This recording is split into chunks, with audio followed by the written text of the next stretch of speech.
আমরা মাছে ভাতে বাঙালি, তাই বাঙালি কোনো রান্না না, আজ চাইনিজ কিছু রান্না নিয়ে চলে আসলাম। আসসালামু আলাইকুম, সবাই কেমন আছেন? আশা করি আল্লাহর রহমতে ভালো আছেন।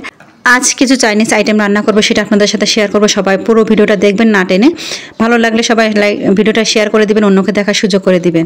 আপনারা রান্না করতে পারেন, আমি রান্না কিভাবে করলাম সেটা আপনাদের সাথে শেয়ার করছি। হাতের কাছে যেসব সবজি আছে সেগুলো দিয়ে আজ রান্না করব। আমি রাইসের জন্য সবজি কেটে নিয়েছি এবং সবজির জন্য সবজিগুলো সুন্দর করে কেটে নিয়েছি এবং প্রথমে আমি সবজিগুলো সুন্দর করে আমি ভেজে নিচ্ছি তেল দিয়ে। আর এদিকে আমি তো রাইসটা রান্না করা সিদ্ধ করে নেওয়ার জন্য পানি দিয়ে তেল দিয়ে বসিয়ে নিয়েছি, যেন পানি দিয়েছি যেন চালটা যেন ঝরঝরে হয়ে যায়। এক এক করে সব রান্না করব, সবগুলো গুছিয়ে নিয়েছি, এদের সবজিগুলো কেটে নিয়েছি এবং মাংসটাও আমি মেরিনেট করে রেখে দিয়েছি।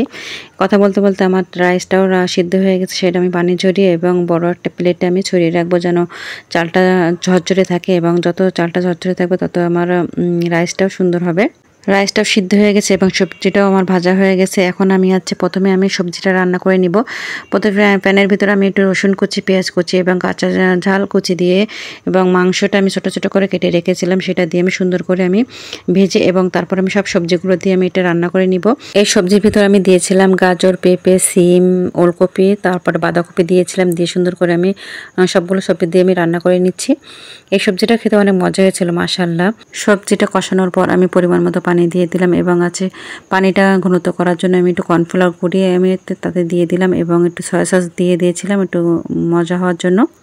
আমার বাড়িতে যেসব মশলা ছিল সেগুলো দিয়ে আমি রান্না করেছিলাম, কিন্তু অনেক মজা হয়েছিল মাশাআল্লাহ। নিজের রান্না বলে বলছি।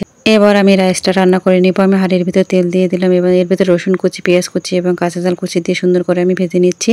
আগে থেকে যে আমি সবজিটা ভেজে রেখেছিলাম সেটা দিয়ে দেবো এবং অফ ক্যামেরা আমি 2টা ডিম ভেজে রেখে দিয়েছিলাম এবং সেটা আমি এখন দিয়ে সুন্দর করে একটু নেড়ে নিব। তারপর এবার আমি রাইসগুলো দিয়ে সুন্দর করে আমি ওই মশলার সাথে মিক্সড করে নিব এবং সয়া সস দিয়েছিলাম, তারপরে টমেটো সস দিয়েছিলাম এবং আমি একটু মটরশুঁটি ভেজে দিয়েছিলাম, দিয়ে সুন্দর করে আমি নেড়ে সুন্দর করে রাইসটা আমার কমপ্লিট হয়ে গেলো। একটু হালকা আমি দিয়েছিলাম টেস্টি সল্ট দিয়েছিলাম স্বাদ বাড়ানোর জন্য। আমার রাইসটাও খেতে অনেক মজা হয়েছিল মাশাআল্লাহ।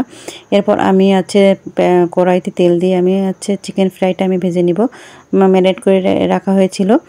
এটাও খেতে অনেক মজা হয়েছে। এইভাবে আমি বাকি চিকেন ফ্রাইগুলো সব আমি ভেজে নিয়েছিলাম। মাশাআল্লাহ মাশাআল্লাহ অনেক সুন্দর হয়েছিল খেতেও এবং ক্রিসমি হয়েছিল। তারপর আমার সব রান্না হয়ে গেছে। এখন আমি দেখেন আমার রাইসটাও দেখতে অনেক লোভনীয় হয়েছে, সবজিটাও অনেক সুন্দর হয়েছে কালার। চিকেন ফ্রাইটাও খেতে অনেক মজা হয়েছিল। আর আমি একটু অফ ক্যামেরায় আমি কিছু ফ্রেঞ্চ ফ্রাই ভেজে নিয়েছিলাম খাওয়ার জন্য, যা দেখতে ভালো তা খেতেও ভালো লাগে, তাই আমি একটু দেখতে সুন্দর করার জন্য একটু সুন্দর করে ডেকোরেশন করে খেতে দিয়েছিলাম। মাশাআল্লাহ মাশাআল্লাহ নিজে রান্না বলে বলছি না, অনেক মজা হয়েছিল খাবারগুলো। আপনারাও যদি এভাবে বাসায় তৈরি করে খেতে পারেন অনেক মজা লাগবে মাশাআল্লাহ, এবং প্রিয় মানুষদের খাওয়ালে প্রিয় মানুষগুলো অনেক খুশি হবে।